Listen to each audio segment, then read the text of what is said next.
Jokes aside, on behalf of my friends, I will introduce you to RISC and CISC.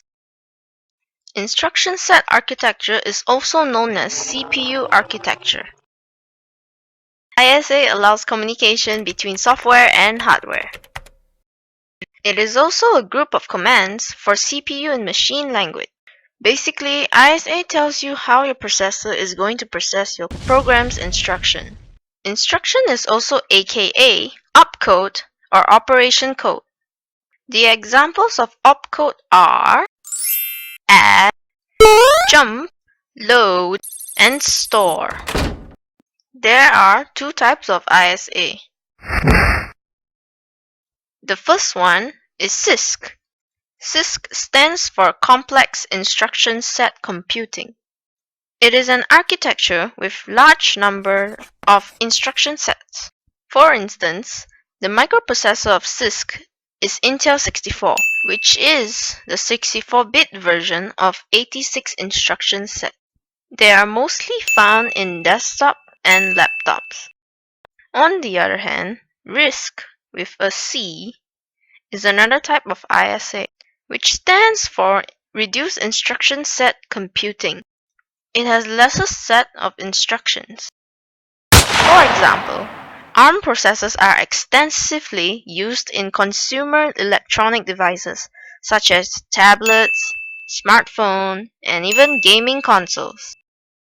To understand these two components, let us take an example of multiplying two variables, A times B. For the CISC, they have a specific instruction called mult, also known as complex instruction.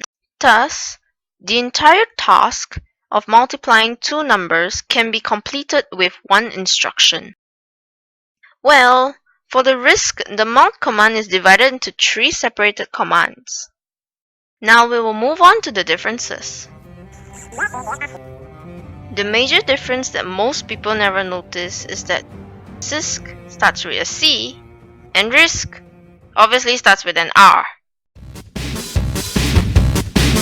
Just kidding. Teehee! Alright, now let's watch a battle between RISC and CISC.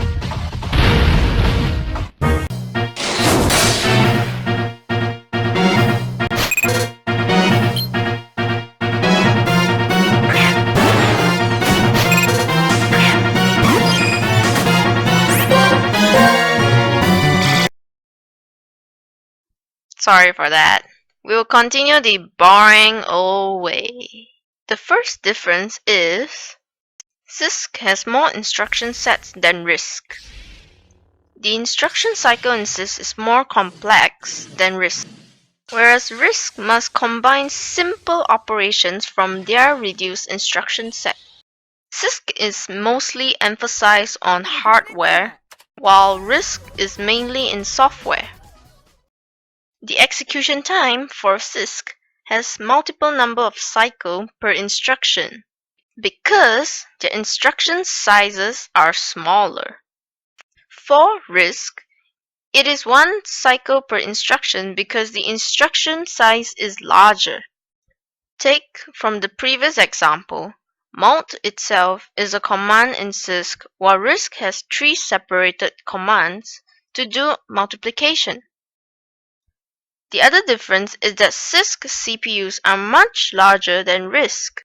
This is because they have a larger instruction libraries and a fan installed to cool it down. Otherwise, it will blow up in your face. Literally. Due to the reduced instruction set, RISC CPU can be put onto a single chip. This makes them very light and allows it to make portable devices. Since CISC CPUs in size are bigger, they would of course use more electricity. RISC has lower energy requirements and can go into sleep mode when not in active use. Finally, the last differences is the speed.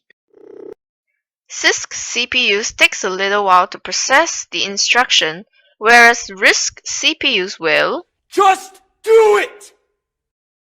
But wait, there's more!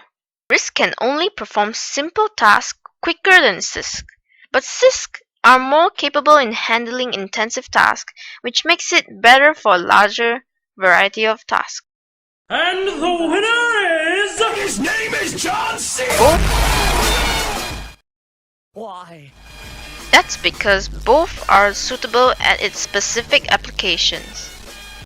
In today's evolution, we use both RISC and CISC technology, which we call EPIC.